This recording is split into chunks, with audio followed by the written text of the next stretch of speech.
കമ്മിറ്റിക്ക് മുൻപ് സിനിമാ മേഖലയിലെ പ്രശ്നങ്ങൾ പഠിച്ച് പരിഹാരങ്ങൾ നിർദ്ദേശിച്ച Adoor Gopalakrishnan committee report cinema സംഘടന അട്ടിമറിച്ചു. റിപ്പോർട്ട് സമർപ്പിച്ച് 10 വർഷം കഴിയുമ്പോഴും പ്രധാന ശുപാർശകളൊന്നും നടപ്പായില്ല. സിനിമാ സംഘടനകൾ സർക്കാർ നിയന്ത്രണത്തിലുള്ള റെഗുലേറ്ററി അതോറിറ്റിയിൽ രജിസ്ട്രേഷൻ നിർബന്ധമാക്കണം. ഇതിനായി നിയമനിർമ്മാണം നടത്തണമെന്നതായിരുന്നു പ്രധാന നിർദ്ദേശം. സിനിമാ സംഘടനകളുടെ എതിർപ്പിനെ തുടർന്ന് അന്നത്തെ UDF സർക്കാർ റിപ്പോർട്ട് പൂർണ്ണമായും നടപ്പാക്കിയില്ല. സിനിമാ നിർമ്മാണം മുതൽ പ്രദർശനം വരെ എല്ലാ മേഖലയും ബന്ധപ്പെടുത്തിയതായിരുന്നു അടൂർ കമ്മിറ്റി റിപ്പോർട്ട് സമർപ്പിച്ചത്. ഉമേഷ് ബാലകൃഷ്ണനുണ്ട് വിശദാംശങ്ങളുമായി. ഉമേഷ്, ഇപ്പോൾ ഈ ഹേമ കമ്മിറ്റി റിപ്പോർട്ട് പുറത്തു വന്നിരിക്കുന്നു. ഇതിനു മുൻപ് ഈ ഹേമ കമ്മിറ്റി റിപ്പോർട്ടിന് മുൻപായിരുന്നു ഈ അടൂർ ഗോപാലകൃഷ്ണൻ കമ്മിറ്റി റിപ്പോർട്ട് തയ്യാറാക്കിയിരുന്നത്. പക്ഷേ ഈ റിപ്പോർട്ടും സിനിമാ സംഘടന തന്നെ അട്ടിമറിച്ചു എന്നൊരു വാർത്തയാണ് വരുന്നത്. വിശദാംശങ്ങൾ എന്തൊക്കെയാണ് ഉമേഷ് ബാലകൃഷ്ണൻ? സംസ്ഥാനത്തെ സിനിമാ സംഘടനകളുടെ സ്വാധീനം എത്രത്തോളം ഉണ്ട് എന്ന് വ്യക്തമാക്കുന്നതായിരുന്നു അടൂർ കമ്മിറ്റി റിപ്പോർട്ടിൻ്റെ അട്ടിമറി. അതായത് 2014 ഓഗസ്റ്റിലായിരുന്നു അടൂർ കമ്മിറ്റി റിപ്പോർട്ട് സമർപ്പിക്കുന്നത്. അതിപ്പോൾ 10 വർഷമാകുന്നു. അതിൽ ഏറ്റവും സുപ്രധാനമായ നിർദ്ദേശമായിരുന്നു ഒരു റെഗുലേറ്ററി അതോറിറ്റി എന്നുള്ളത്. അതായത് സിനിമാ മേഖല ഒരു സ്വകാര്യ മേഖലയാണ്, കൃത്യമായ നിയന്ത്രണങ്ങളോ ഒന്നുമില്ലാത്ത മേഖലയാണ്. വിവിധ സംഘടനകളുണ്ട്. അതുകൊണ്ട് തന്നെ ആ വിവിധ സംഘടനകൾ തമ്മിലുള്ള തർക്കങ്ങൾ പലപ്പോഴും സിനിമാ മേഖലയിലെ പ്രവർത്തനങ്ങളെ താളം തെറ്റിക്കുന്നുണ്ട്. അതുകൊണ്ട് തന്നെ ഒരു ഏകീകൃത സംവിധാനം, ഏകജാലക സംവിധാനം ഇതിന് വേണം എന്നുള്ളതായിരുന്നു ഏറ്റവും സുപ്രധാനമായ ശുപാർശ.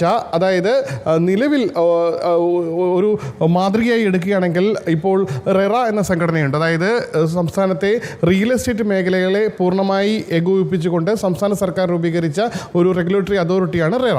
അതായത് റിയൽ എസ്റ്റേറ്റ് രംഗത്ത് ഫ്ലാറ്റുകളടക്കം നിർമ്മിക്കുമ്പോൾ ഇത്തരത്തിൽ സ്വകാര്യ മേഖലയിലുള്ള നിക്ഷേപങ്ങളും മറ്റ് തട്ടിപ്പുകളും നടക്കാതിരിക്കാൻ വേണ്ടിയായിരുന്നു റെഗുലേറ്ററി അതോറിറ്റി ഈ സ്വകാര്യ റിയൽ എസ്റ്റേറ്റ് മേഖലയിൽ രൂപീകരിച്ചത്. സമാനമായ രീതിയിൽ സിനിമാ മേഖലയ്ക്ക് ഒരു റെഗുലേറ്ററി അതോറിറ്റി ഉണ്ടാകണം. അത് സിനിമാ നിർമ്മാണം മുതൽ പ്രദർശനം വരെയുള്ള കാര്യങ്ങൾ ഈ റെഗുലേറ്ററി അതോറിറ്റിയിൽ കൃത്യമായി അറിയിക്കുകയും നിയന്ത്രണവും ഉണ്ടാകണം. പരാതികൾ വന്നാൽ, വിവിധ മേഖലയിൽ നിന്നുള്ള പരാതികൾ വന്നാൽ റെഗുലേറ്ററി അതോറിറ്റി അതിൽ ഇടപെടണം.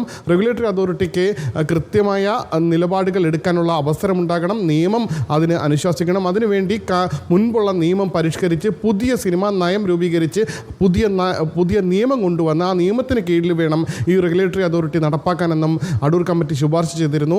ഈ നിയമപ്രകാരം ഒരു സിനിമ നിർമ്മിക്കുന്നതിന് ഈ റെഗുലേറ്ററി അതോറിറ്റിയുടെ രൂപീകരിക്കുന്നത് പ്രകാരം അടൂർ കമ്മിറ്റിയുടെ ശുപാർശ പ്രകാരം ഇപ്രകാരമാണ്. അതായത് ഒരു സിനിമ നിർമ്മിക്കുന്നതിന് മുൻപ് തന്നെ സിനിമ നിർമ്മിക്കാൻ പോകുന്ന വിവരം ഈ റെഗുലേറ്ററി അതോറിറ്റിയെ അറിയിക്കണം. അതിനുശേഷം ആരൊക്കെയാണ് അതിലെ പ്രധാന ടെക്നീഷ്യന്മാരും അഭിനേതാക്കളും എന്നുള്ള കാര്യം ഈ റെഗുലേറ്ററി അതോറിറ്റി അറിയിക്കണം.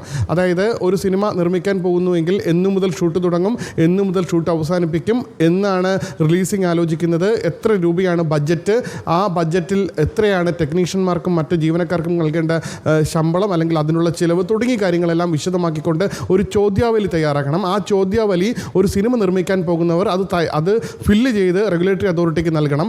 ആ റെഗുലേറ്ററി അതോറിറ്റിക്ക് നൽകുന്ന കാര്യങ്ങൾ കൃത്യമായി നടപ്പാക്കിയില്ല എങ്കിൽ അതിൽ ഇടപെടാനുള്ള അവകാശം റെഗുലേറ്ററി അതോറിറ്റിക്ക് ഉണ്ട് എന്നുള്ളതാണ്. പക്ഷേ 10 വർഷം പൂർത്തിയാവുകയാണ്.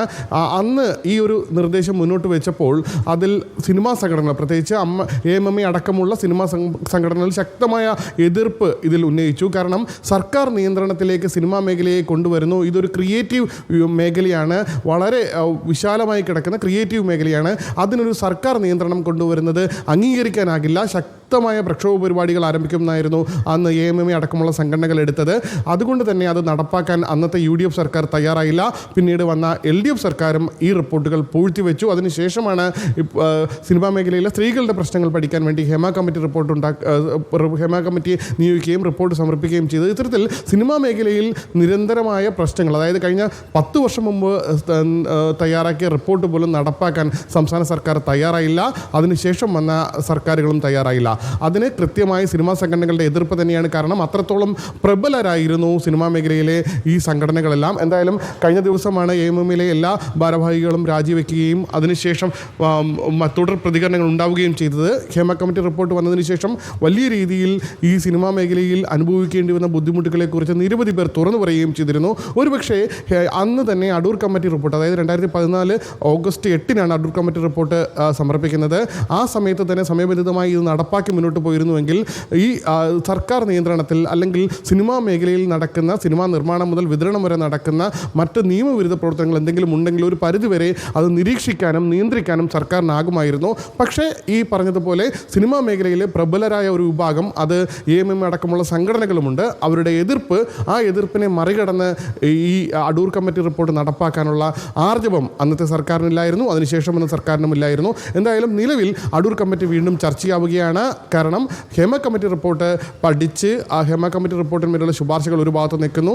അത് പൂർണ്ണമായി നടപ്പാക്കാൻ ഇപ്പോഴും സർക്കാരിനായിട്ടില്ല. അതിന് മുൻപത്തെ റിപ്പോർട്ട് പോലും നടപ്പാക്കാൻ സർക്കാരിനായിട്ടില്ല. കമ്മിറ്റികൾ എല്ലാ കാലഘട്ടങ്ങളിലും ഇതുപോലെ വന്നുകൊണ്ടേയിരുന്നു. പക്ഷേ ഈ പ്രബലരായ ഒരു വിഭാഗത്തിൻ്റെ എതിർപ്പുകൾ അത് അവഗണിച്ച് നടപ്പാക്കാൻ കഴിയുമോ, അല്ലെങ്കിൽ അതിനുള്ള ആർജവും സർക്കാരുകൾക്ക് ഉണ്ടാകുന്നില്ല എന്നുള്ളതാണ് ഈ സമയത്തും ഈ അടൂർ കമ്മിറ്റി റിപ്പോർട്ട് അട്ടിമറിക്കുന്ന സാഹചര്യങ്ങൾ ആലോചിക്കുമ്പോൾ, അല്ലെങ്കിൽ അതുമായി ബന്ധപ്പെട്ട കാര്യങ്ങൾ പരിശോധിക്കുമ്പോൾ മനസ്സിലാകുന്നത്.